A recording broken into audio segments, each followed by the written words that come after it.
Hi guys, welcome back to Just Talking, where I talk at you and you sometimes listen.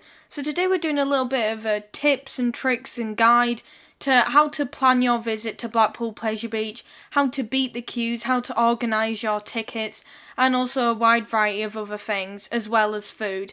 So if you do like this content, or you did actually find it helpful, make sure to like, comment and subscribe. And before you get into the video, I'd like to thank my newest subscriber, and if you'd like to join my theme park community, then make sure to hit that button as well. So let's get into booking your trip to the park. So to actually book it in the first place, you need to go onto the Plan Your Visit tab on the official Blackpool Pleasure Beach website, which is www.pleasurebeach.com, and then on the menu tab, go on to the Plan Your Visit tab, and of course then go on to the opening times section where you can see the opening times for the next 5 days and also for other days if you do want to book it for later on in the season. Of course, then you will choose a date on the calendar, because you can't actually book it on the next 5 days section, and then proceed, adding as many adults and kids as needed. Of course, it will tell you the ticket prices for the day, which are usually £6 to £7 under the set price of £42 for adults, which is ages 12 and over, and kids is normally about £28, which is for ages 11 and under. So from there, add any additional perks and bundles that you might want to take part in on the day, such as speedy passes. £25 is a standard speedy pass, so that's where you wait the advertised queue time, but you don't have to stand in the queue. And VIP is £50, these are per person, and that cuts the queue times down by 90%. Ripley's Believe It or Not, which is along the Ocean Boulevard area of the park, so you can book to go to that on the Blackpool Pleasure Beach website.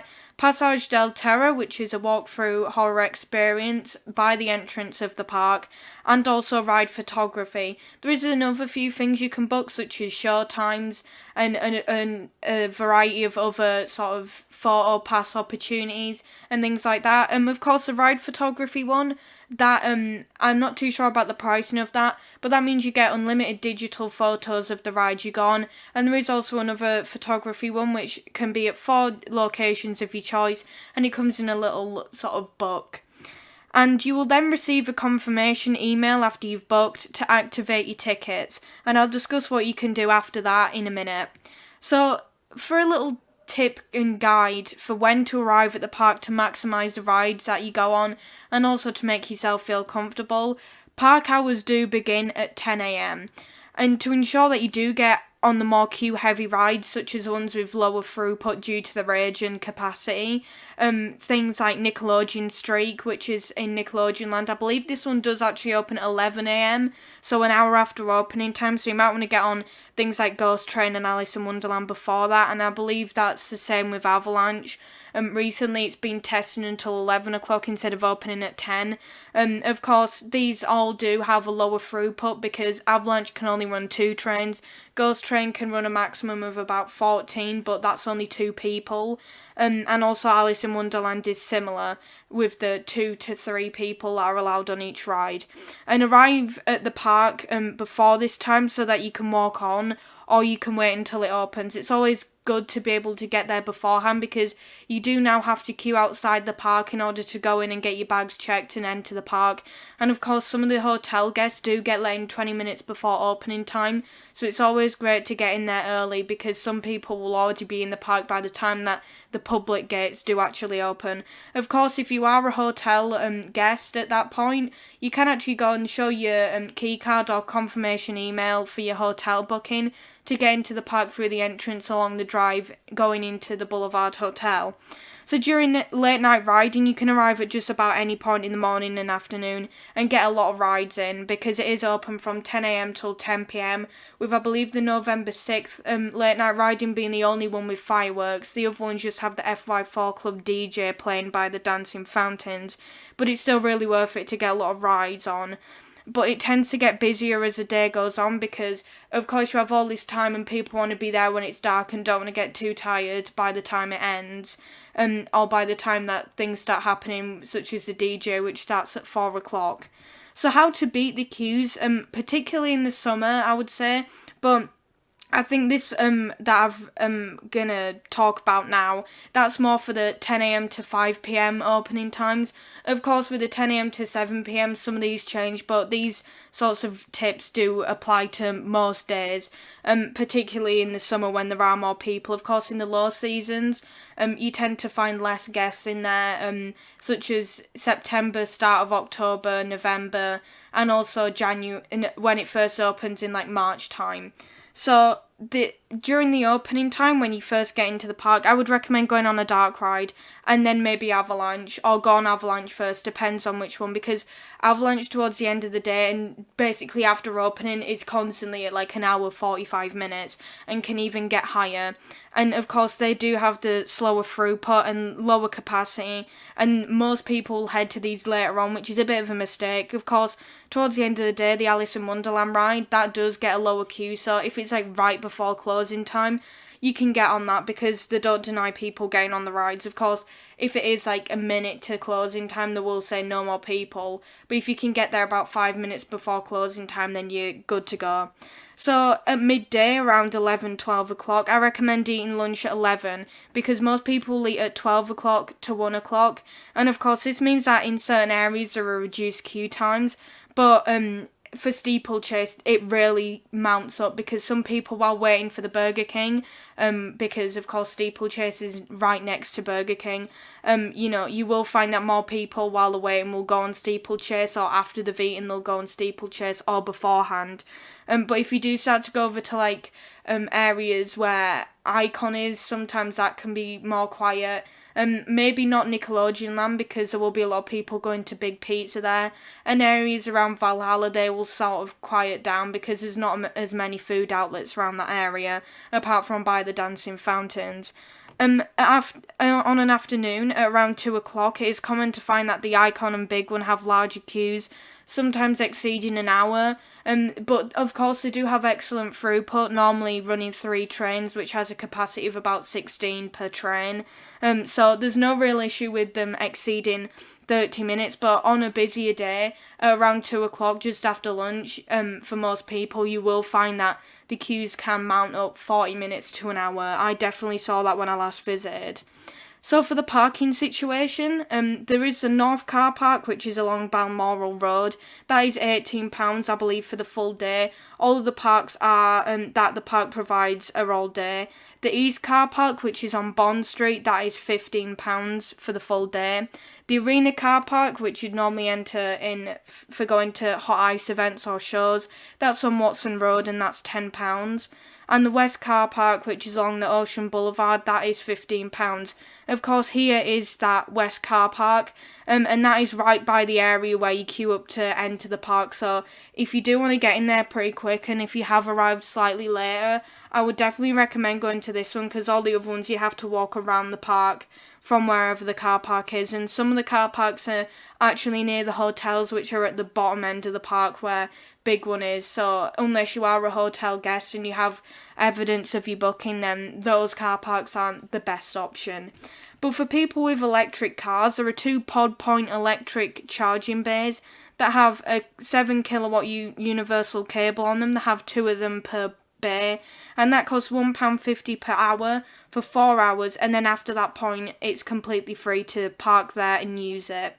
So for organising your e-tickets, I did a video on how to use e-tickets and speedy passes, but I'll just give you a quick lowdown in this, and you don't have to be watching loads of other videos, but I will put a card in saying, what if you want to watch it, then you can have some more questions answered.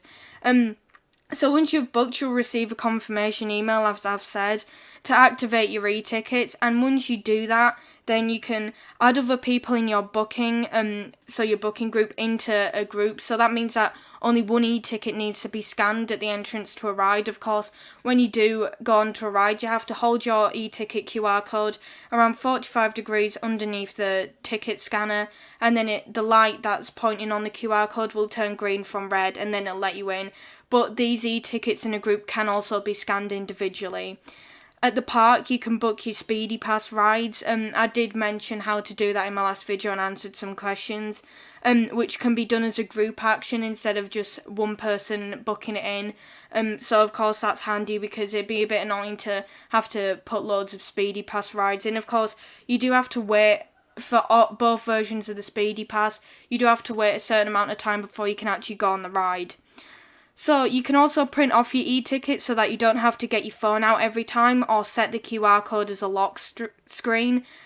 So that just means it's a lot easier. There are charging points throughout the theme park, and also if you do go to customer services and your phone's running out, then you can just show your confirmation email and they will print out that e-ticket for you.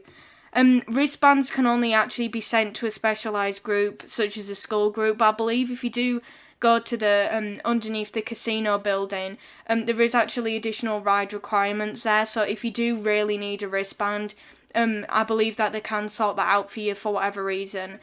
So for the food situation, at the park there are halal, gluten-free and allergen-safe options. There is an allergen list for all food outlets on the website, including some of the gift shops, and you know if any of the rock or sweets contain anything that will make you have an allergic reaction or if it has gluten in it. Of course, dietary changes can actually be made for these sorts of requirements. There is also an all-you-can-drink option. There used to be an all-you-can-eat option, but that currently isn't available. And that is for hot and cold beverages, excluding alcohol and bottled drinks. And that is £10 at the gate and online. I did mention this, I believe, in my last video, but you do get a reusable bottle and cup for each of these, and you have to pay separately for hot and cold. And and I forgot to mention this, but if you are caught sharing your all-you-can-drink bottle, then it supposedly can be taken away. I'm sorry about that stutter there. On site, there is also a Burger King. There is a variety of stalls selling desserts and fresh donuts, fish and chips and burgers. There are 2 restaurants, one named Coasters and the other one named Big Pizza. Coasters is a sort of American diner-style restaurant at the back of Icon, and Big Pizza is underneath the Moon Creator building in Nickelodeon Land. And there is also a lot of outdoor seating. There's a lot of picnic tables there, and a variety of other seating inside the restaurants, outside them, and there is a few benches around the park as well if you're just tired. And in regards to picnics, they are actually not allowed. The only things that are allowed to be brought into the park past the gate that you can consume is bottled water, any sort of medication, baby food, and food for medical reasons. They are the only things that are permitted. So if you go to the gate and you say to the security people, I have this sort of allergy or I have intolerance to this, so I thought I'd pack this because I couldn't find many suitable options for myself on your website in regards to my allergies or my dietary requirements, and they will of course let that in because they are very good for accompanying people who do have special dietary needs and things like that. So thank you for watching. I hope this really did help to solidify your plans for going to the pleasure beach. Of course, I have done hotel reviews if you're wondering how to book those things or what to book in regards to them. Of course, I would recommend booking your hotel beforehand, before you actually book your park tickets, so then you know that there's availability in the hotel and you know that the prices on that on those nights are acceptable for your budget. So I really do hope that this really helped you. If you do have any comments, I'm happy to answer them in the comment section. Any questions, I'm fine to answer, and I'm really grateful for all the feedback I've been getting on my recent videos, and I hope to see more subscribers joining my theme park community. And if you do have any recommendations for future videos, I'm fine to have them in the comments, and I'll make sure that I do them in the future. So yeah, this is just talking. Bye bye.